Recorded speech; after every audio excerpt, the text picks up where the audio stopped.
बोला, क्रोधात् भवति सम्मोहः, सम्मोहात् स्मृति विभ्रमः, स्मृति भ्रंशात् बुद्धिनाशो, बुद्धिनाशात् प्रणश्यति।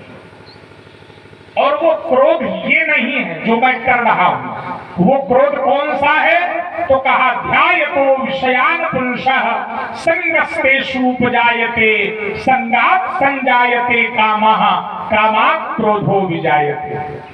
विषयों का ध्यान करने से, विषयों का चिंतन करने से उन विषयों के प्रति व्यक्ति की आसक्ति हो जाती है। उस आसक्ति से कामना की उत्पत्ति होती है और कामना में विघ्न पड़ने पर जो क्रोध उत्पन्न होता है, उस क्रोध के आने पर व्यक्ति मूढ़ता को प्राप्त होता है। सम्मोहात् स्मृति विभ्रमः, उस सम्मोह से स्मृति भ्रमित हो जाती है, और जब स्मृति भ्रमित होती है तब बुद्धि का नाश होता है, और जब बुद्धि का नाश होता है तब व्यक्ति पतित हो जाता है। लेकिन यहाँ क्रोध की ये स्थिति नहीं है, क्योंकि क्रोध ध्यायतो विषयान् पुंसः के आधार पर नहीं है। नदी की बाढ़, सामान्य नदियों की बाढ़ और गंगा नदी की बाढ़, पवित्रता की बाढ़ और सामान्य जल की बाढ़, दोनों की बाढ़ में भी अंतर है। गंगा की धारा में बहकर जो नष्ट होगा उसे मोक्ष की प्राप्ति होगी। सामान्य नदी की धारा में अगर कोई बहकर के नष्ट होता है तो उसको मोक्ष की प्राप्ति नहीं होती है ना। भगवान शंकर कराल भी हैं और कृपाल भी हैं। एक नया चिंतन आ गया मन में, दे रहा हूं, अच्छे लोग बैठे हैं, जरा ध्यान देना। भगवान शंकर कराल भी है और कृपाल भी है। वो संहारक हैं, संहार के देव हैं भगवान शिव, लेकिन उनके संहार में भी क्रोध में भी कहीं न कहीं कोई कृपा छिपी हुई अवश्य है। तो जिसके क्रोध में कृपा का अंश हो, जिसके क्रोध में पवित्रता का अंश हो, या दूसरे शब्दों में कह दूं कि जिसका क्रोध स्वयं उसका तेज हो, तो फिर ऐसे क्रोध युक्त जीवन में भी, और परशुराम ऋण क्रोध बराबर शून्य, फिर कुछ बचे नहीं। तो क्रोध ही हमारा तेज है, क्रोधस्य तेजा। इसलिए यहाँ ये बात लागू नहीं होती। एक बात। अगली बात, तुमने कहा कि धनुष तोड़ने वाले ने पहले मन से समर्पण किया, फिर वाणी से समर्पण किया, फिर कर्म से समर्पण किया। तुम्हारी अवधारणा है, अलग अलग स्थानों की बातें तुमने बताई, ये भी बता दिया पद सरोज मेले दो, यहाँ तक भी आ गए। लेकिन हमारी बात जिस जगह की है उस जगह पर मानसिक, वाचिक और शारीरिक तीनों प्रकार का समर्पण प्रमाणित नहीं होता, क्योंकि वहां तो केवल और केवल इतनी बात है कि नाथ शंभु धनु भंजनिहारा और होई क्यों एक दास। अब एक उदाहरण है, अगर कोई कोई बालक किसी व्यक्ति से ये कहे कि मैं आपका पुत्र हूं, तो व्यक्ति भले ही स्वीकार न करे, लेकिन उसके मन में ये बात आ जाती है कि न हमारा बेटा हो लेकिन हमारे बेटे जैसा तो है।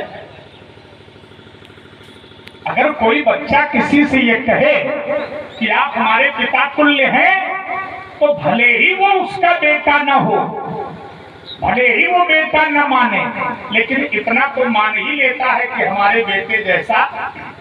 लेकिन अगर वो बालक ये कहे कि ऐसा कार्य करने वाला कोई आपका एक बेटा होगा, कोई आपका एक पुत्र होगा, कोई आपका एक दास होगा, तो सुनने वाला व्यक्ति ये आश्चर्य करेगा कि आखिरकार ऐसा कौन है जिसको ये हमारा पुत्र कह रहा और उसने ये कार्य किया है। उसको निर्णय लेना पड़ेगा, उसको समझना पड़ेगा। ये स्पष्टता नहीं है। तो अगर कहने वाला स्पष्ट रूप से ये कह दे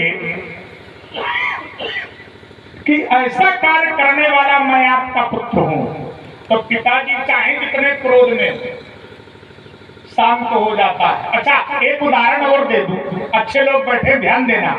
हिरण्यकश्यप का वध नृसिंह ने किया, ध्यान आ गया हमें, सप्तम स्कंध। नृसिंह भगवान ने हिरण्यकश्यप का वध किया।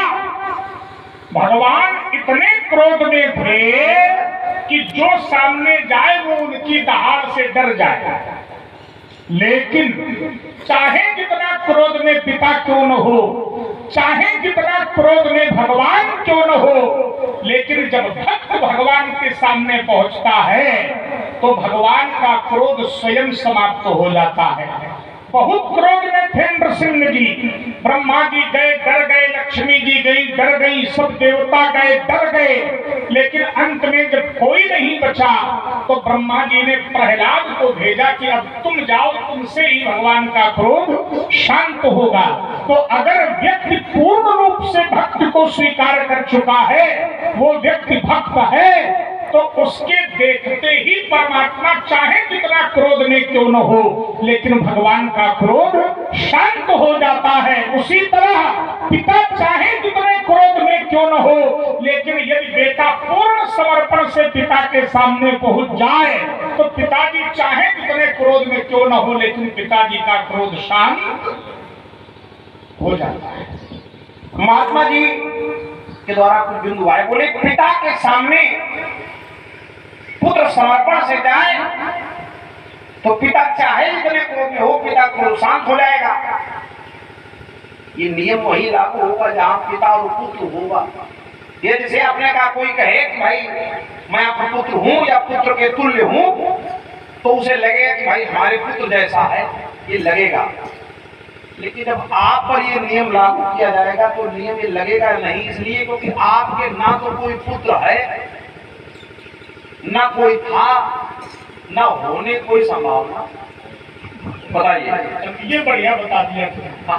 अरे ठीक है, जब तीनों कालों में पुत्र वाली स्थिति नहीं है तो एक बात और होती है। जैसे अब ये क्षण तो नहीं है, लेकिन जैसे बेटी के लोग कहते हैं इसलिए बेटी जाई ही नहीं वो पीर पराई, तो इसी प्रकार से तो समझ लीजिए ये वाला गीत तो नहीं है, लेकिन मिला लो इसे। मैंने हमारी बात को मजाक में ले, नहीं ऐसा नहीं, उसको मैं स्पष्ट करूंगा। देखिए, तो कहने का तात्पर्य ये कि जब आपके पुत्र है ही नहीं, तो अब कोई कहे भी मैं पुत्र जैसा हूं, तो पुत्र का ममत्व, पुत्र का लालित्य, पुत्र के प्रति वात्सल्य, भाई उससे आपका कोई लेना देना नहीं है। और जब उससे आपका कोई लेना देना नहीं है तो कोई कहेगा भी तो आप पर कोई फर्क पड़ने वाला नहीं है। और एक बात ये, आपने सत्य यहां दिया, आपने कहा कि जब विषयों का ध्यान किया जाए फिर कामना की पूर्ति ना हो तब कामात को लाग जाए। ये आपने भगवान की वाणी गीता से प्रमाणित किया। लेकिन एक बात जरूर है, विषय भाई एक विषय क्या है? तो विषय तो यही है जो 5 गुण हैं तत्वों के, वही संसार की ओर विषय बन जाता है। परमात्मा की ओर वही गुण है, आकाश का शब्द है, वायु का स्पर्श है, अग्नि का रूप है, जल का रस है, पृथ्वी का गंध है, और यही 5 रस रूप शब्द गंध स्पर्श, यही जब परमात्मा की ओर मुड़ जाए तो यही भक्ति का स्वरूप हो जाते हैं, और यही संसार में रहे तो विषय बन जाते हैं। अब विवेचना तो यहाँ है कि हमारा जो लगाव है वो संसार की ओर है या परमात्मा की ओर है, तभी जाकर निर्णय होगा कि विषयों की ओर है या परमात्मा की ओर है, विषय है या इस स्थान पर ये विषय गुण के रूप में है। और एक बात आई, महात्मा जी ने कहा कि नरसिंह भगवान ने क्रोध किया, प्रहलाद जी गए तो शांत हो गए, जबकि सच्चाई कुछ और है, आप भी जानते हैं। प्रहलाद के जाने पर भी नरसिंह भगवान शांत नहीं हुए, क्योंकि वो अत्यधिक क्रोध में थे। जब शांत नहीं हुए तब भगवान शंकर ने अपने प्रमुख गण वीरभद्र को भेजा उन्हें समझाने के लिए, तब भी वो शांत नहीं हुए। तब भगवान शंकर को एक अवतार लेना पड़ा जिसे सर्व अवतार कहा गया, और सर्व अवतार में भगवान शंकर ने नरसिंह को वहां से उठा लिया तब जाकर के नरसिंह का क्रोध शांत हुआ और माता पार्वती वहां प्रत्यंगिरा देवी के रूप में पूजी जाती है।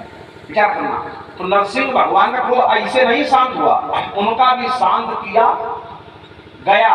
ऐसे हमें लागत कि शांत तुम न हुई, तो विचार कीजिएगा।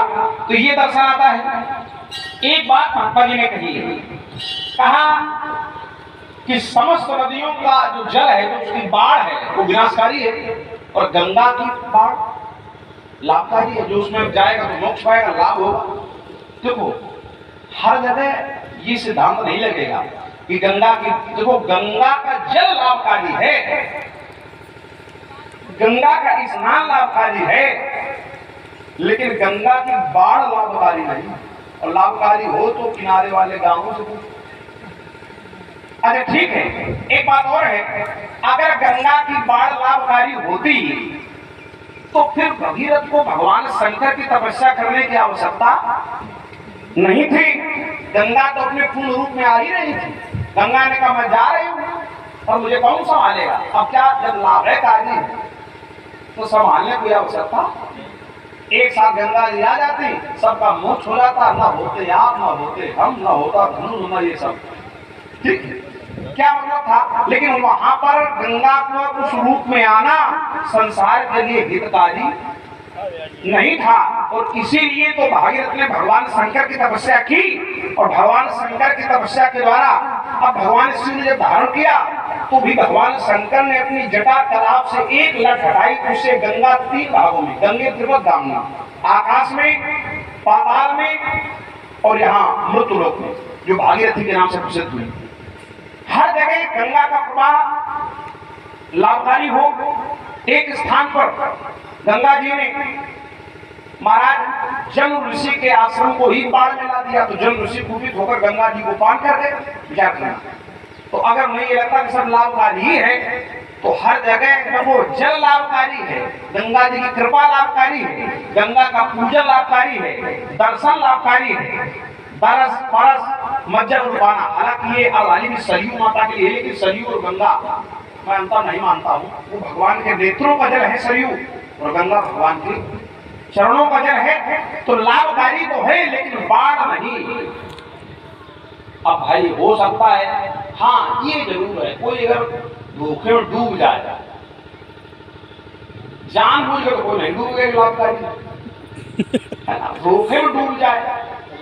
और आइए, आपने कहा इसी प्रकार हमारा क्रोध यहाँ पर लाभकारी है, तो पहले भी लाभकारी होना चाहिए। भाई आपने पहली बार तो क्रोध किया नहीं, पूर्व में भी आपने सहस्त्रबाहु को मारा, जाने कितने हाय वंशी राजाओं को आपने मारा, तो उससे क्या उन लोगों को कोई लाभ हुआ? जब उन लोगों का उससे लाभ नहीं हुआ, तब हम ये आशा करें कि हमारा लाभ होगा, ऐसी आशा करना ठीक नहीं है। एक और हमारे प्रभु ने उत्तर दिया, तो वही क्यों एक, देखो ये विशेष है, देखो जहां विशेषता कोई जुड़ जाए, नर शास्त्र में सुनो पुरानी को, ये कोई धर्मधारी धर्मशील कोटि में कोई विषय विमुख व्याग्रत होई, कोटि व्यक्त मत श्रुति कही, सम्यक ज्ञान से खोलाई। ये जो कोई एक है, अगर ये होता कि होगा कोई यही आपका दास, तो आप पूछ सकते कौन होगा, लेकिन वही क्यों एक, जो एक है वो विशेष है, और विशेष ही नहीं वो विशेषतम है, विशेषतम से भी विशिष्ट है। और इस सभा में आपको जो विशेष दिख रहा हो, जो विशेष लग रहा हो, जिसमें विशेष बल हो, विशेष रूप हो, विशेष उसकी नम्रता हो, वही विशेष शिव धनुष का खंडन हाथ हो सकता है। मंच के माध्यम से